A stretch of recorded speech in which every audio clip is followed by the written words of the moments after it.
The snow fell like ash on that bitter December night in Philadelphia, quiet, relentless, and uncaring. Inside the old stone charity hospital, the gas lights flickered against stained walls, and the corridors echoed with coughs, cries, and prayers whispered in despair. Elizabeth Libby Montgomery moved through them all like a ghost in a white nurse's uniform, sleeves rolled, high hands red from scrubbing heart, hollowed by months of silent endurance. She had once believed this hospital was her calling. She'd trained, hard-learned quickly, and risen faster than most women dared dream in a profession still skeptical of female competence. Delivering babies, stitching wounds, comforting the dying, she did it all with equal calm. But excellence, as she would learn, offered no protection from men like Dr. Leonard Harrison. He was respected, wealthy, untouchable. She was not. The incident happened late one night in the maternity ward. Harrison cornered her in the supply room, reeking of whiskey and entitlement. His hand had gripped her wrist hard enough to bruise, but Libby hadn't screamed. She hadn't cried. Instead, she'd broken his nose with the nearest weapon, a heavy porcelain bedpan. Blood spilled. His pride shattered. And just like that, everything was taken from her. No one believed her. Not the other doctors, not the hospital board, not even her supervising nurse. Harrison spun the tale, first painting her as unstable, insubordinate, and, worst of all, vindictive. The newspapers didn't name her, but everyone in Philadelphia's medical circles knew who the disgraced nurse was. The letters of recommendation she had worked so hard to earn vanished like smoke. Doors slammed. Friends stopped answering. A woman alone, accused but not heard, had no future in that city. 3 weeks later, Libby stood on the train platform with a single battered suitcase and her small weathered leather medical bag.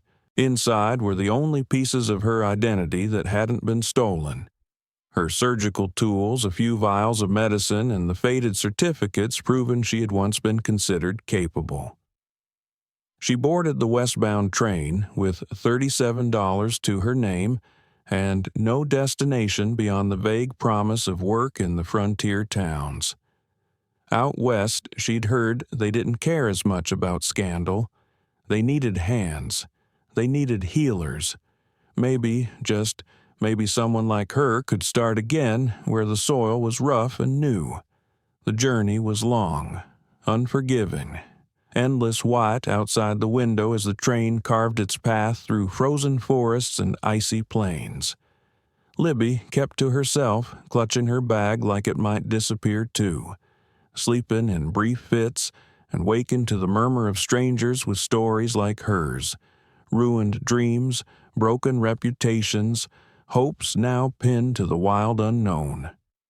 She arrived in Cheyenne with frost on her sleeves and fear in her chest. The town was raw, all mud streets and wood smoke filled with men who looked at her too long and women who looked away. She found a boarding house and paid for 2 nights, promising to find work before the 3rd. She asked at the general store and the barber shop, the telegraph office. No one needed a nurse, not without references. On the 3rd day, her money ran out. The boarding house matron gave her an hour to leave. No handouts, the woman snapped. We've all got our burdens. That night, Libby found herself alone on the bench outside the Cheyenne train station. The cold cut through her threadbare shawl like a blade. Her breath fogged the air, her fingers' numb lips tinged blue. She had nowhere to go, no one to ask. The next train east wouldn't come until morning if the storm didn't bury the tracks by then.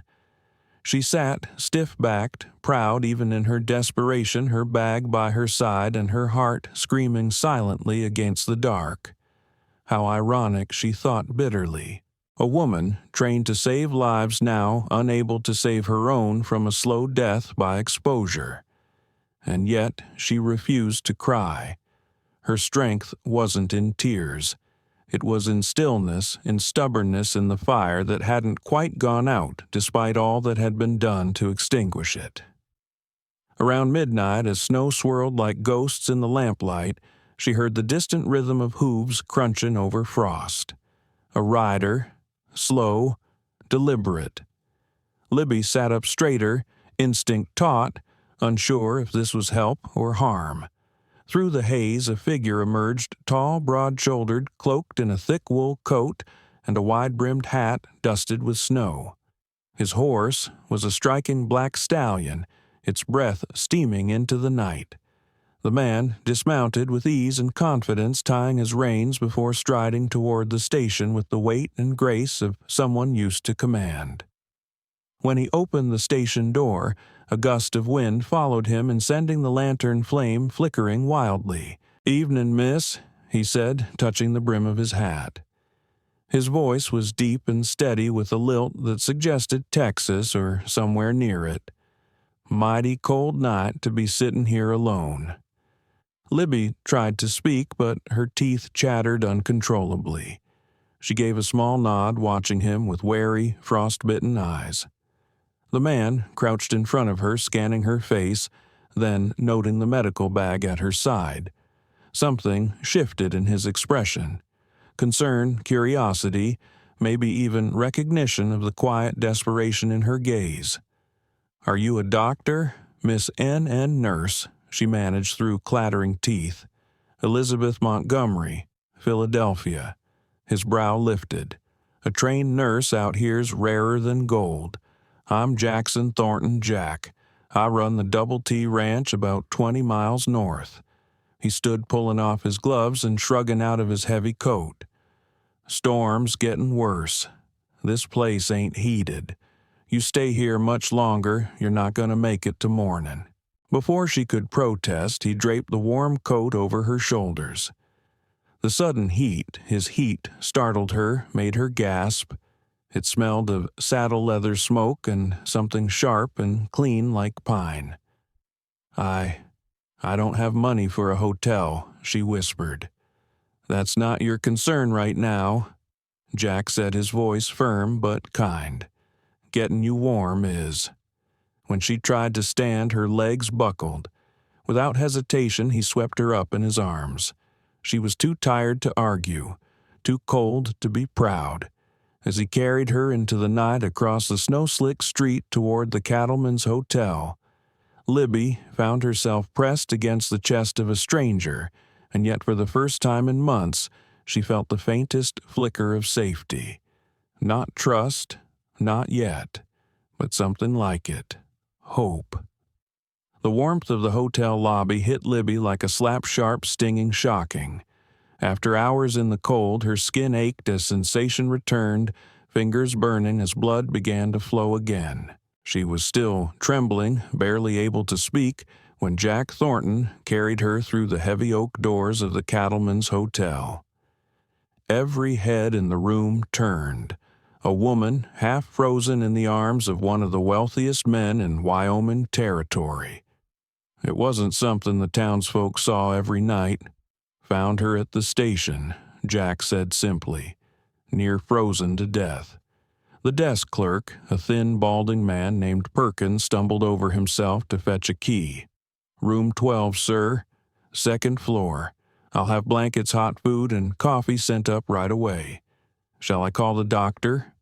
"Not yet," Jack said, shifting Libby's weight slightly in his arms. "Let's get her warm first. I can walk." Libby murmured, her voice thin and raspy. "No, ma'am," Jack said gently.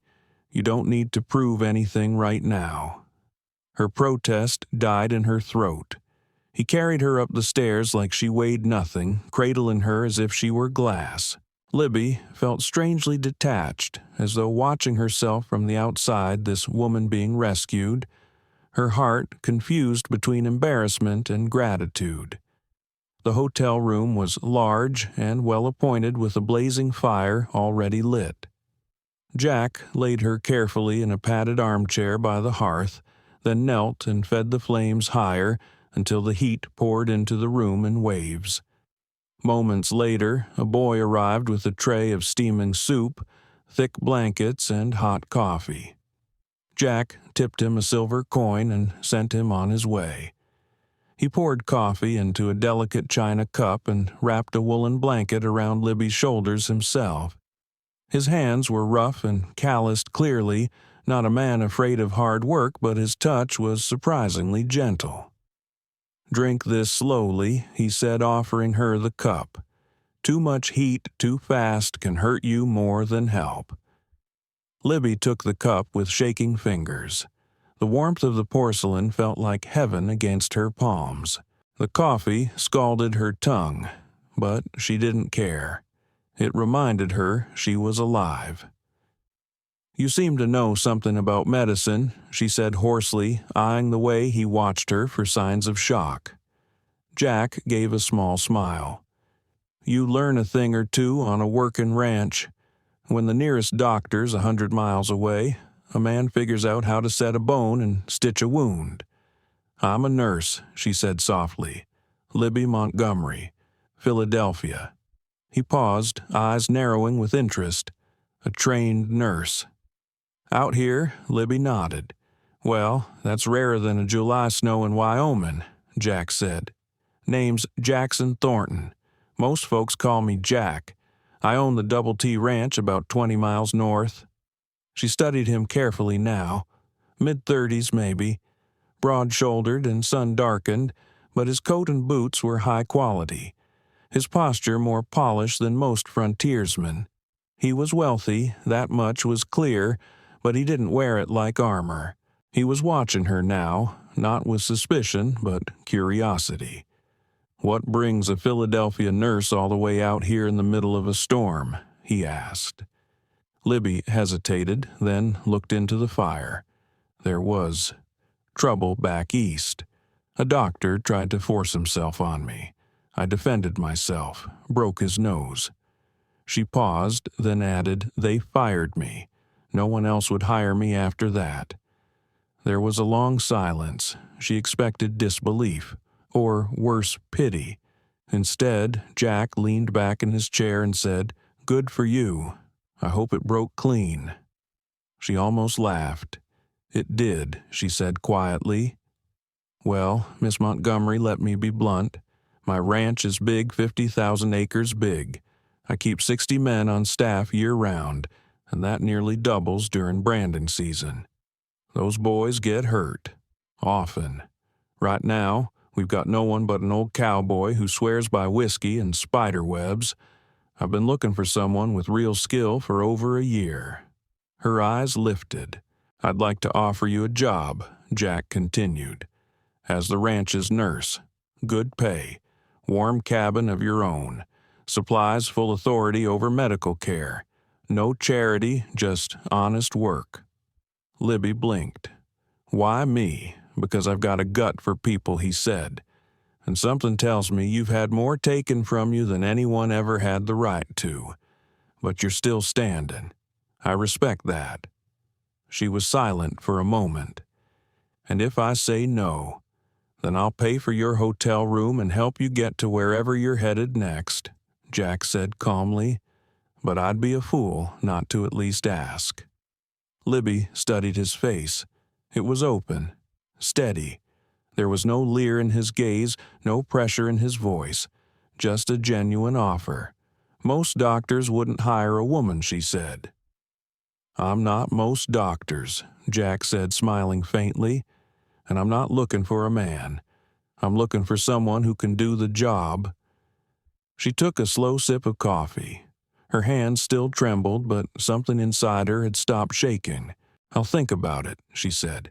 "Take your time." He stood and crossed to the door. "Jack," she called before he left. He turned. "Why did you help me?" He hesitated, then said softly, "Because I've been alone too. I know what it's like to feel invisible, and maybe—" He looked at her fully now. "Maybe I've been hoping someone like you would come along." She didn't answer. Couldn't. After he left, Libby sat in the flickering firelight, Jack's coat still wrapped around her, and stared into the flames. She hadn't expected kindness. Not here. Not anymore. And certainly not from a man like Jackson Thornton. But kindness had come anyway, unexpected, unearned, and wrapped in wool and warmth. Outside, the wind howled. Inside, a spark had been lit. And somewhere deep in her chest, Libby felt something she hadn't felt in a very long time. Hope. The sun rose over Cheyenne the next morning, painting the snow-covered rooftops in a soft gold. Libby stood at the window of her hotel room, clutching the coffee cup Jack had brought her. Her breath fogging the glass as she looked out toward the hills. She had spent a sleepless night thinking about his offer, about the ranch, about the way he'd looked at her, not like a burden, not like a problem, but like a possibility. By the time Jack knocked on her door with a breakfast tray in hand, she had already braided her hair, washed her face, and made her decision. "I'll take the job," she said. Jack didn't speak immediately. His eyes searched hers as if checking for hesitation. When he found none, his face lit with a smile that softened his strong features and sent something fluttering in her chest.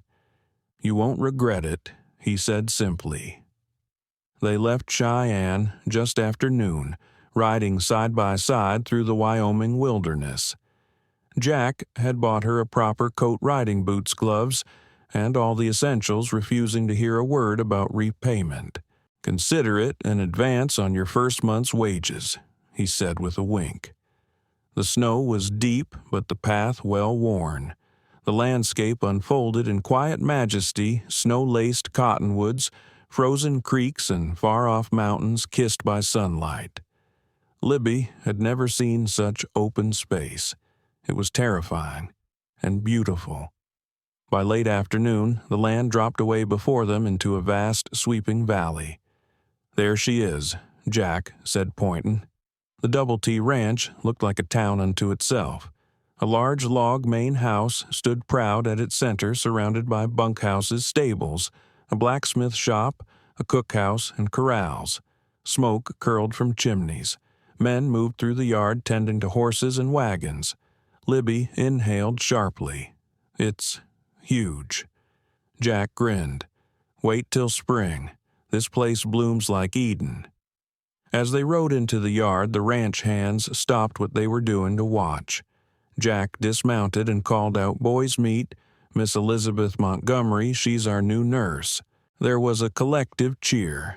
A grizzled cowboy stepped forward and offered a crooked smile. "Tom Bradley," he said. "I run the day-to-day round here, and I can't tell you how glad I am to have someone who knows stitches better than I do."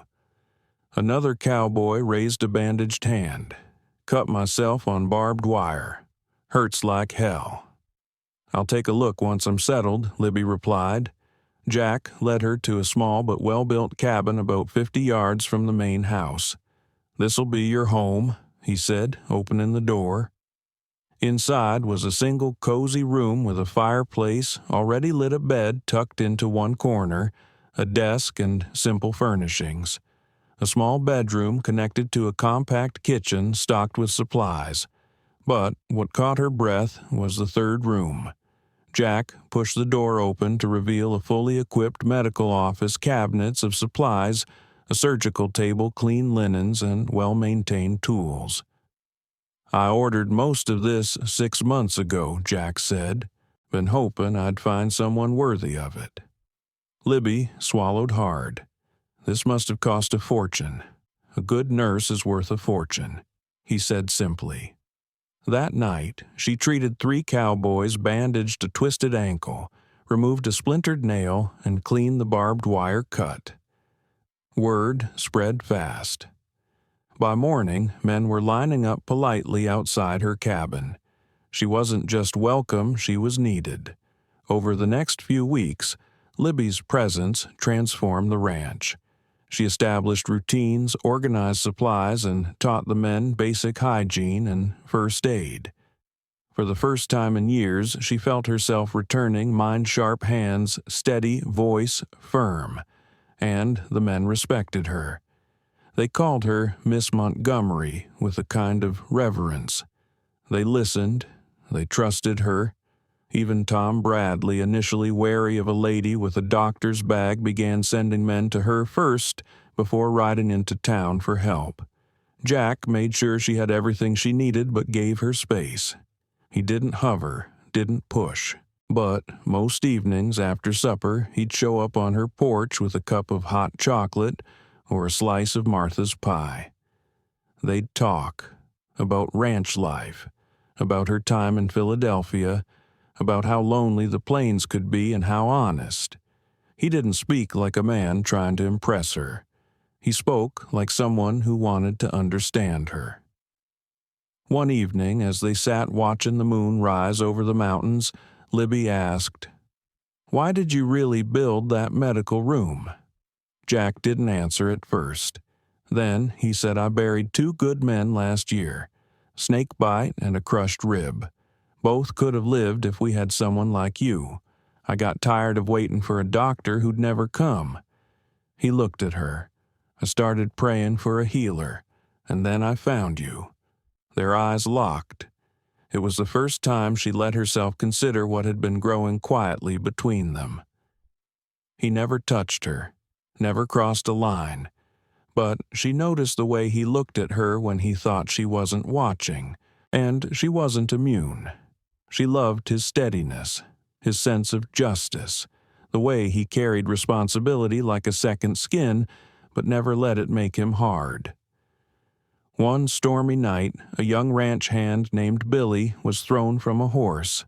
Jack carried him to her cabin bleeding and unconscious. Libby worked for 2 hours, stitching a deep scalp wound, resetting a dislocated shoulder. When it was done, Jack sat with her by the fire, his head in his hands. "I thought we'd lost him," he murmured. "You didn't," Libby said, "because you brought him here." He looked up at her. "Because you were here." That night, when he left, he paused at the door. "Libby," he said softly, "I'm not just grateful. I'm glad you're here, for more than the medicine." And then he was gone. Libby sat by the fire heart, pounding. For the first time in years, her heart wasn't a fortress. It was a cabin with the door slightly ajar. Spring came early to the Double T. Wildflowers bloomed across the hills. The rivers thawed. The cowboys sang more often, and Jack and Libby.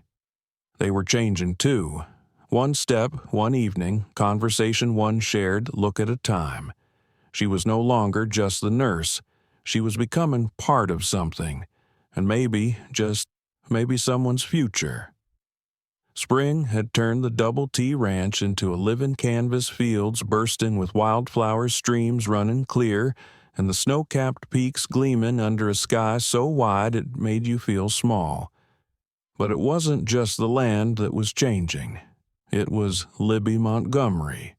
Her cabin had become more than just a workplace. It was a sanctuary, a place where hard men softened under her care, where bloody injuries turned to healing, and where trust bloomed between a woman who had nothing and the roughest cowboys in Wyoming. They started calling her Angel Doc, half joking, half reverent. She had earned it. Every stitch, every poultice, every sleepless night. But nothing would test her, quite like what happened one stormy night in late April. Lightning rolled across the valley like a war drum. Horses spooked. Men shouted. The bunkhouse yard became chaos in seconds. Tom Bradley burst into her cabin without knocking his coat, soaked his face pale. "Miss Libby, it's Danny." A colt broke loose, trampled him. Libby was already moving. She threw on her coat, grabbed her medical bag, and ran into the storm with Tom at her side. The bunkhouse had turned into a makeshift emergency room. Danny, 18, red-haired, baby-faced, lay unconscious on a table, his chest crushed and blood pooling beneath him. Martha sobbed quietly in the corner. Jack stood nearby, jaw clenched, helpless. Libby took one look and knew internal bleeding. Flailed chest. No time to wait for a doctor. "Clear this room," she barked. "Except Tom. I'll need help. Boil water light, every lantern get me clean sheets and alcohol. Now." Jack stepped forward. "Shouldn't we ride for Cheyenne?" "If we do," she said calmly, "he'll be dead before you return." Something in her voice, the utter certainty, silenced every doubt. For the next 3 hours, Libby worked in bloody silence. Her hands were steady, her eyes laser-focused. She opened Danny's chest to repair ruptured vessels, realigned broken ribs, drained fluid from a collapsing lung. Tom handed her tools with trembling fingers. Jack never left the doorway. When it was over, when Danny's breathing evened out and his color began to return, Libby finally leaned back, drenched in sweat, and whispered, "He'll live." The bunkhouse erupted in cheers. Jack didn't cheer. He walked up to her, took the blood-streaked scalpel from her hand, and whispered, "You just worked a miracle." "No," Libby said softly, "I just did my job." The doctor from Cheyenne arrived an hour later. After examining Danny, he looked at Libby with open awe. "This is the work of a trained surgeon," he said, "better than most in Denver." From that night on, there was no doubt. Libby wasn't just respected, she was beloved. And Jack, he was in awe. She had saved his people, his family, and she had stolen his heart in the process. 3 weeks passed. Danny was recovering well. The ranch was buzzing with renewed energy, and Libby's name was spoken like a prayer around every campfire. One evening, as the sun dipped behind the hills and cast the sky in hues of violet and gold, Jack appeared at her cabin holding something behind his back. He looked nervous. Jack Thornton, who had stared down rattlesnakes, horse rustlers, and land barons, was nervous. "Mind if I sit?" he asked. Always she smiled, motioning to the chair beside her. They sat in silence for a long moment, watching the sunset. "I've been thinking," he said finally, voice low, "about life, about the future, about you." Libby's heart beat louder. "I've built a ranch, a life, but something's been missing. Not something, someone." She turned to look at him. Jack pulled a small velvet box from his coat and opened it. Inside was a gold ring with a turquoise stone set in the center, simple, elegant, and uniquely Western. "I love you, Libby Montgomery. I loved you when I found you in that freezing station. I've loved you every day since. Will you marry me?" Her breath caught. She saw in his eyes everything she'd longed for: honor, steadiness, love without demand. "Yes," she whispered. Jack exhaled like a man who'd been holding his breath for a year. He slid the ring on her finger, and when he kissed her, it was like the final page of a story that had taken years to write. Or perhaps the first page of a better one. The wedding was the talk of the territory. Invitations went out to neighboring ranches, the townsfolk of Cheyenne, and even Jack's business partners in Denver. Cowboys trimmed their beards. Ladies wore their Sunday best. The barn was cleared, strung with wildflowers, and turned into a ballroom under the stars. Martha made the cake. Cookie prepared a feast that stretched across 3 tables, roasted beef, fresh trout vegetables from the garden, and more biscuits than anyone could count. Libby wore a dress of ivory silk that Jack had ordered from San Francisco. Her hair was pinned with blue prairie flowers. Tom Bradley walked her down the aisle, proud as any father could be. Jack stood on the front porch of the main house, dressed in a black suit, with his boots polished and his heart in his eyes. When the circuit preacher asked, "Do you, Jackson Thomas Thornton, take Elizabeth Rose Montgomery to be your lawfully wedded wife?" Jack's voice rang out without hesitation. "I do." And when Libby said the same, the cheer from the cowboys could have shaken the mountains. They danced under lantern light, drank from mason jars, and toasted to the kind of love people only whispered about in stories. As the night wore on and the guests slowly drifted home, Jack and Libby stood hand in hand watching the stars rise over the land they now shared. This Jack said, kissing her temple is the happiest I've ever been. Libby leaned into him. Me too. In the vast Wild West among coyotes and cottonwoods, hardship and dust, they had found something rare, something steady, something worth fighting for, love, and they would never look back. The Double T Ranch thrived under summer skies.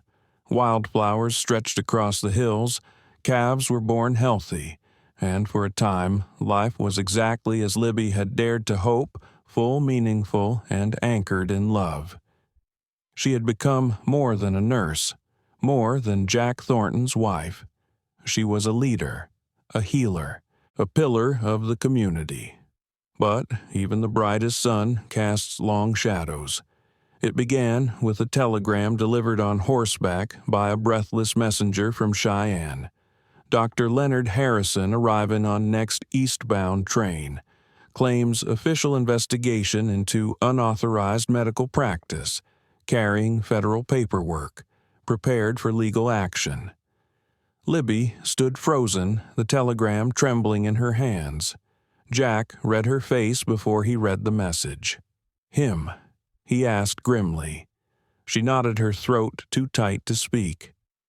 Dr. Harrison, the man who had tried to take everything from her, the man whose lies had driven her from Philadelphia, the man who now came to destroy the life she had rebuilt from ash. I knew he'd never let it go, she said quietly. He's never forgiven me for fighting back. Jack took her hands in his eyes blazing. Then let him come. This time he'll find out what it means to go up against a woman with an army behind her. 3 days later, the train hissed into Cheyenne, carrying with it the stench of rot wrapped in perfume. Dr. Harrison stepped off the platform in a tailored coat, flanked by a territorial marshal, and holding a folder of sealed documents. He walked with smug precision as if the West was his to tame, as if the people here would bow the way they did back east. They did not. The moment he arrived at the Double T, he was met by Jack Tom Bradley and half a dozen cowboys who stood like sentinels at the ranch gate. Mr. Thornton Harrison said with false cheer, "I'm here on official business." Jack's jaw clenched. Then let's get official. You can state your case at the Cheyenne courthouse tomorrow. But while you're on this land, you'll speak to my wife with respect, or you'll leave with more than a broken nose this time. Libby stepped out from the cabin composed and steady despite the storm inside her. Harrison's smirk faltered. "Well," he said, still playing doctor, "I see." "No," Libby replied calmly. "I'm saving lives. Something you stopped doing a long time ago." The crowd that had gathered around them, ranch hands, townsfolk, and former patients murmured in approval. The next day, the courthouse was packed. People came from miles around, those Libby had stitched, saved, delivered, or comforted in pain. Jack sat beside her, his hand never leaving hers. Even Danny, still limping but alive, sat proudly in the front row, defying the injury she had once healed. The judge, a stern man with a reputation for fairness, called the court to order. Dr. Harrison took the stand first. His voice was smooth practiced. "She is not a licensed physician," he declared. "She was dismissed for misconduct in Philadelphia. Now she endangers lives by pretending to hold authority she does not." He held up her certificates. "These are meaningless, outdated, stained by scandal." Libby stood as calm as still water. Then the defense called its first witness. Tom Bradley described the night she saved Danny, how she'd opened the boy's chest with bare hands and stopped the bleeding when no one else could. The Cheyenne doctor, the same man who had reviewed her work, testified next. "I've been practicing medicine for 30 years, he said, and I've seen surgeons in Denver who couldn't have done what Mrs. Thornton did that night. She's not just competent, she's exceptional." Martha Cookie and cowboys by the dozen came forward. They spoke of wounds, healed lives, saved children, delivered epidemics, controlled. A letter was read aloud from the territorial governor who had personally met Libby and praised her for elevating frontier medicine. Even hardened ranchers teared up. Then, finally, Libby took the stand. She spoke softly, but with the gravity of stone. "I never claimed to be a doctor," she said. "I'm a trained nurse. That's what I told every man who came to me for help. But when someone's bleeding out and the doctor's 100 miles away, you don't wait. You act. That's what I've done. That's what I'll always do. And yes," she added, turning to face Harrison, "I broke his nose. After he tried to assault me. After he thought my silence could be bought with fear.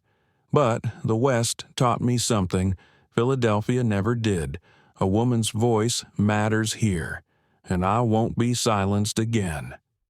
The courtroom exploded in applause. The judge banged his gavel but didn't bother to hide the smile tugging at his lips. The ruling came swift and sharp. This court finds that Mrs. Libby Thornton's medical certifications, though obtained elsewhere, reflect legitimate training. Given her proven record, her nursing credentials are hereby officially recognized and licensed by the Wyoming territorial government. He turned to Harrison. "As for you, Dr. Harrison, you're unfit to practice anywhere near this territory. Leave Cheyenne immediately before this community shows you its own brand of justice." Jack pulled Libby into his arms as the courtroom erupted once more. They didn't speak. They didn't need to. The ghosts of Philadelphia were gone. The West had spoken. That night, the ranch celebrated with a fire so bright it could be seen for miles. There was singing laughter, even a few tears. But the best moment came late when Libby stepped outside her cabin to find Jack waiting under the stars. "You all right?" he asked. She nodded. "Better than I've ever been." He took her hand. "You didn't just win a trial today. You reclaimed your name and you," she whispered, "gave me the chance to do it." Jack smiled. "You never needed me to fight for you, Libby. You just needed someone to stand beside you while you fought for yourself." She leaned into him, resting her head on his chest. And in the quiet of the Wyoming night, surrounded by stars and wild hills, Libby knew this chapter of her life had finally closed for good. She was no longer the nurse who had fled. She was Libby Thornton, healer, wife, and warrior. And she would never run again. By the spring of 1890, the Double T Ranch was no longer just a stretch of Wyoming wilderness. It was the beating heart of a growing frontier civilization. Where once there had been only cattle and fences, now stood a thriving community built from grit, compassion, and an unshakable bond between a healer and a cowboy. Libby Thornton had become more than a nurse, more than a wife, more than a survivor. She had become a symbol. And Jack. He had gone from rancher to visionary, driven not by greed, but by purpose. Together, they didn't just survive the West, they reshaped it. It started with the hospital. Jack had always said Libby was worth her weight in gold, but she insisted her talents shouldn't end with her. "If I get hit by a wagon tomorrow," she said one evening as they walked their land, "this whole region would be without proper care again. We need to build something that lasts." So they built it. On a wide hill overlooking the northern edge of the Double T, they broke ground on Thornton General, the first real hospital in Wyoming territory. It had 6 beds, 2 surgical rooms, a birthing ward, and the finest equipment money could buy, most of it imported from Chicago and Boston. Libby didn't stop there. She opened a nursing school, the first of its kind west of the Mississippi. Young women arrived by train, stagecoach, and horseback. Some had no education. Others had never held a scalpel. But under Libby's exacting standards, they learned. They practiced. And they left as warriors in white, spread in skilled care, to mining towns, homesteads, and tribal lands that had never known it. Jack, too, had grown into something bigger than the land he rode. He invested in railroads and water systems, built telegraph lines to connect ranchers, and used his wealth to fund schools, churches, and roads. He was elected to the territorial legislature by a landslide, and used his seat to fight for Wyoming statehood and equal rights for women. When asked why, he answered simply, "I've seen what a woman with courage can do. Now the rest of the world should see it too." And so they built a town, Thornton, Wyoming, on the southern edge of the ranch. It had a general store, a schoolhouse, a town hall, and the red brick hospital that bore Libby's name. Families came from all directions, drawn by the promise of fairness opportunity, and the strange rumor that a woman runs half the place. But their greatest legacy wasn't made of woodstone or political change. It came in the form of 3 children born between long winters and the slow turning of seasons. In the fall of 1890, Libby gave birth to twin boys, Thomas and Jackson Jr. They entered the world as fire and ice, one loud and wild, the other quiet and thoughtful. The bunkhouse erupted into celebration that night, and Jack wept openly when he held them. "They've got your fight," he told Libby, "and your eyes." 2 years later, a daughter arrived, Rebecca, named with Libby's blessing after Jack's first wife. She was the light of their lives, bright, brave, and curious from the moment she took her first breath. They raised the children in the way only frontier parents could, teaching them to ride horses, patch wounds, read law books, plant gardens, and debate politics at the dinner table. The ranch hands became uncles. Martha and Cookie became extra grandparents, and the hills of the Double T became their playground. But no golden age lasts without trial. The drought of 91 dried rivers to dust. The cattle plague of 93 killed half the herd, and in 94, a band of rustlers set fire to the northern fields. But the community held strong, because they had leaders, not rulers, because they had Libby and Jack, who stood at the center of it all like 2 halves of a lighthouse shining through dust storms and prairie darkness. Their love was no longer the quiet kind of their early courtship. It was bold now, tested by storms, carved by grief, but unbreakable. Each evening they sat together on the porch of their house, now expanded with wide eaves and a library overlooking the valley, watching the land they'd built stretch into the fading sun. One evening, as the mountains glowed amber in the twilight, Jack turned to Libby. "Do you ever regret it?" he asked. She didn't need to ask what he meant. Leaving Philadelphia, choosing him, choosing this, not once, she said. "You built this?" "You know," he said, "I had land, I had cattle, but you, Libby, you brought life." She smiled softly.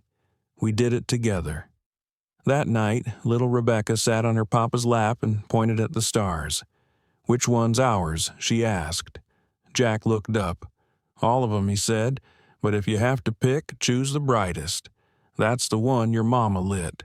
By 1895, the town of Thornton had over 2,000 residents. The nursing school graduated its 100th student. Jack was appointed to the Wyoming Statehood Commission, and Libby's medical journals were being published in Boston and Chicago. Newspapers across the country ran headlines like, millionaire rancher, and frontier nurse build empire of compassion. But to the people who knew them, they weren't a headline. They were home. The children flourished. Thomas grew up to run the double T with his father's strength and his mother's discipline. Jackson Jr. went to Boston for medical school, then returned to Wyoming to open satellite hospitals across the territory. Rebecca married a rancher with hands as rough as her father's and eyes just as kind. She had 6 children and taught every one of them the story of the woman who had once been left freezing at a train station and became the soul of the West. One summer afternoon, as Libby walked through the wildflower field behind the hospital, a young nursing student ran up to her breathless. "Mrs. Thornton, ma'am," she said, "is it true? You delivered a baby in a blizzard, stitched a lung open, and saved a boy with nothing but a steak knife." Libby chuckled. "Only some of that's true," she said, "but the part that matters most, I never gave up." The girl blushed. "That's why I came here. I wanted to be like you." Libby rested a hand on her shoulder. "Don't be like me. Be better." As the sun set on another long day, Libby returned home to find Jack waiting on the porch. He was older now. They both were. But there was fire in his eyes still, the kind that doesn't dim, only deepens. He handed her a glass of cider. "Long day?" he asked. She nodded, leaning into him. "Some girl wants to be me," she said with a smile. "She'd be lucky," Jack replied. They sat in silence, watching the land breathe under the fading light. Horses grazing in the distance, smoke curling from chimneys, the wind whispering through cottonwoods. Everything they had built was alive. Everything they had lost had led to this. And as night crept over the hills, Jack took Libby's hand and whispered, "You know, I think we might have just made history." She looked at him, heart full. "No," she said, "we made home." Time, like the Wyoming wind, moved slow and silent across the plains, etching its mark, not with noise, but with change. Seasons passed. Children grew. The ranch expanded. And while the world beyond Thornton, Wyoming spun into a new century, Libby and Jack Thornton remained its constant. They had built a life so firmly rooted in love service and sacrifice that even the fiercest blizzards couldn't shake it. And as the decades wore on, the legend began. Visitors came from all over, the curious, the sick, the hopeful, to see the town carved from wild soil, the hospital that had saved thousands, the nursing school that had trained women who now served across the frontier. But more than the structures, they came for the story. The story of a nurse left to freeze at a train station, and the rancher who saw her. The story of how 2 broken people built a kingdom, not of gold or guns, but of compassion and courage. The story of Jack and Libby Thornton. Even as their hair turned silver and their steps slowed, the fire between them never dimmed. Their porch became a sacred place. Every evening they sat side by side, watching the sun sink behind the hills they'd tamed together. Jack still brought her a cup of hot chocolate every night. Libby still kissed his hand before bed. One fall evening in 1923, Jack didn't come down for breakfast. Libby found him in his reading chair, the fireplace long gone cold, his favorite book still open on his chest. His face was peaceful, serene. He had simply gone to sleep and never woken. He was 86 years old. The funeral drew hundreds. Cowboys rode in from distant ranges. Former students, now nurses and doctors themselves, stood shoulder to shoulder in white coats. The governor gave a eulogy. A brass band played "Shall We Gather at the River." Flags flew at half-mast across the state.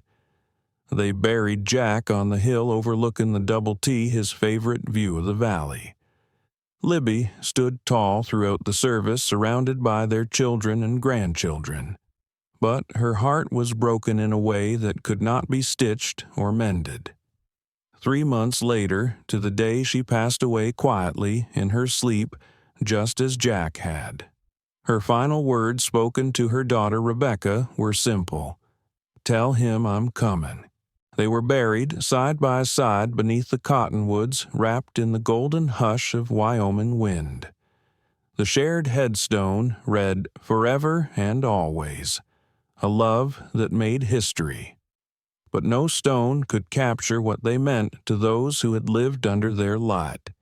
Their children continued their legacy. Thomas ran the Double T with integrity and innovation, expanding it into one of the largest cattle operations in the state. Jackson Jr. became one of the most respected doctors in the West, founding hospitals in remote towns and dedicating them to his mother's teachings. Rebecca, fierce and graceful, raised a family of her own and kept the stories alive, telling her children, "Your grandmother saved lives with her hands and your grandfather with his heart." The town of Thornton grew into a city, its streets bearing names like Montgomery Lane and Jack's Way. The hospital Libby founded became a regional medical center. The nursing school was renamed the Elizabeth Thornton School of Healing Arts and remains in operation to this day. Every year, on the anniversary of their passing, the townsfolk gather at the Hilltop Cemetery. They bring flowers, they tell stories, and they remember. An elderly ranch hand, now white-haired and stooped with age, once said, "You didn't just feel safer when Mrs. Thornton was around. You felt stronger, like if she believed in you, then maybe, just maybe, you could believe in yourself." Another former student recalled, "She taught me how to hold a scalpel, but also how to hold my ground." And of Jack, a local historian wrote, "He had the heart of a lion, the hands of a builder, and the soul of a man who knew what it meant to wait for someone, and then never let them go." Today, tourists still ride into Thornton, Wyoming, looking for a glimpse of the past. They visit the old train station, now a museum, where a statue of Libby, in her nursing cape, stands beside a bronze figure of Jack offering her his coat. They tour the Double T Ranch, now preserved as a historical landmark, its barns and blacksmith shops still smelling faintly of leather and horses. They walk the gardens Libby once tended, now blooming with wildflowers, and sit on the porch, where 2 chairs remain side by side, untouched by time. In the hospital lobby hangs a framed quote carved into oak above the fireplace. "The greatest adventures begin with one act of kindness." It's attributed to Jack Thornton. Their love story has been turned into book stage plays, even a motion picture filmed on location at the ranch.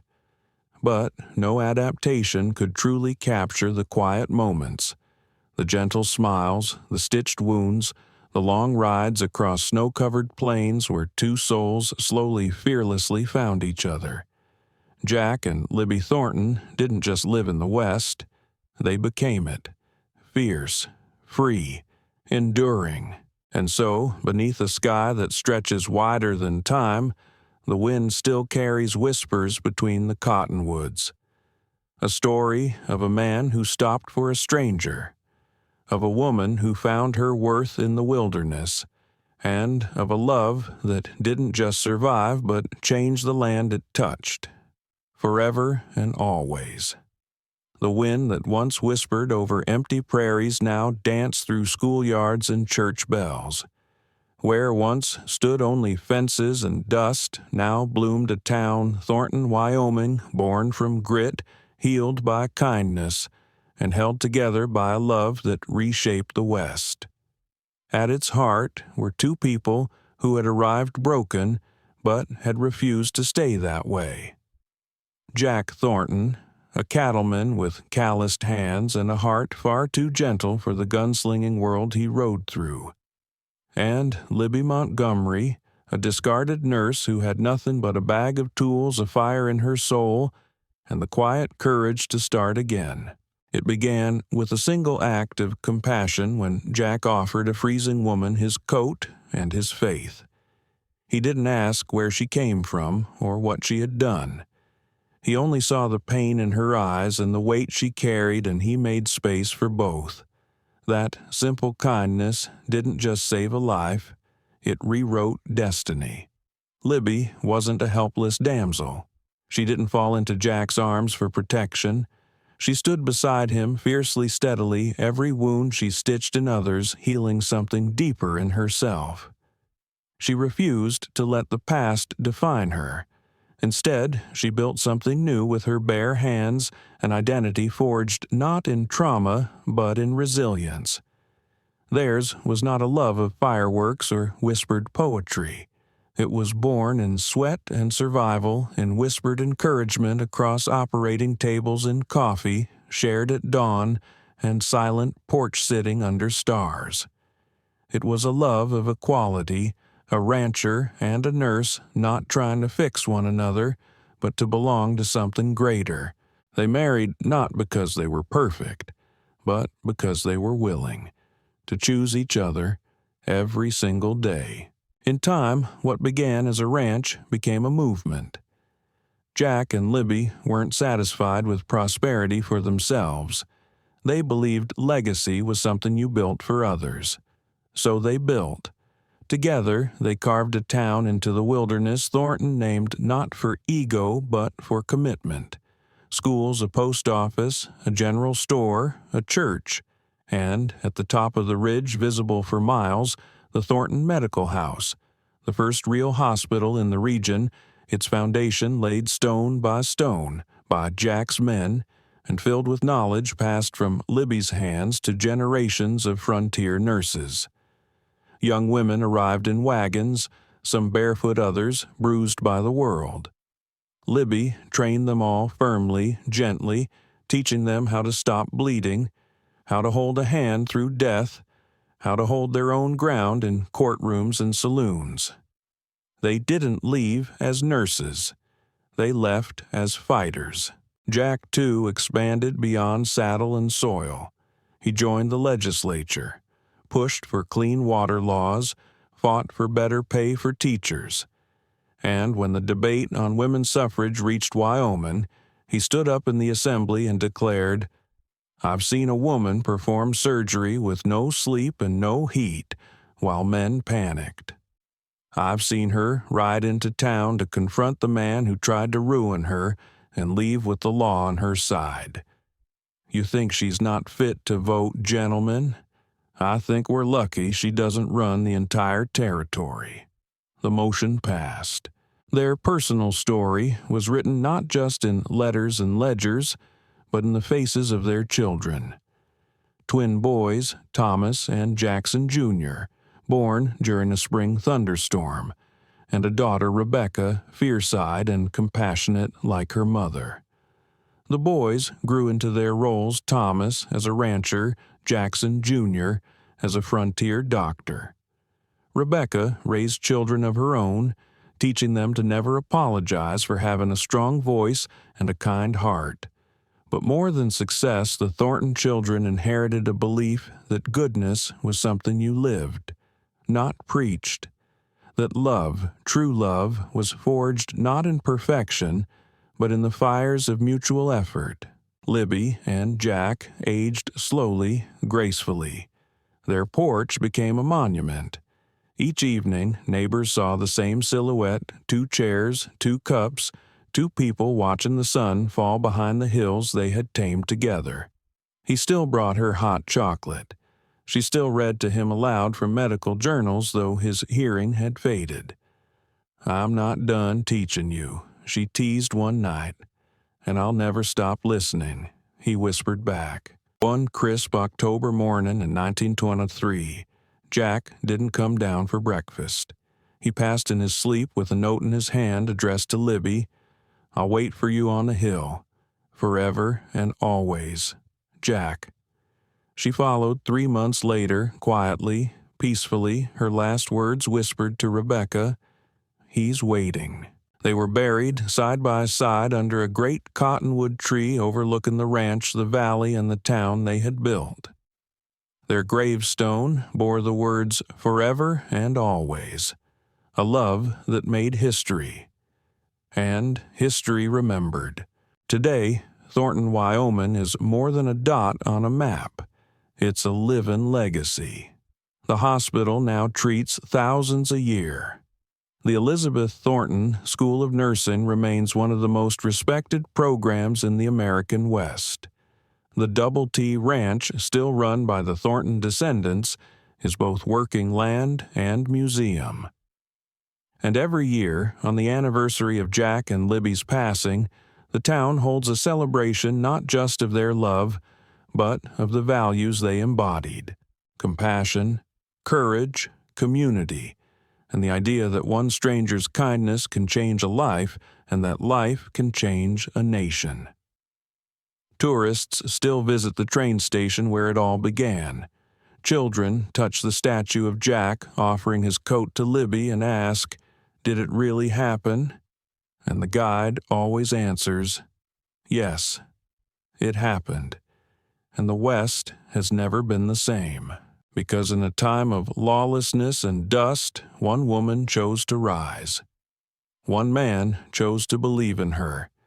And together they turned the frontier into a home, not with guns, not with gold, but with love. And that story will outlast them all.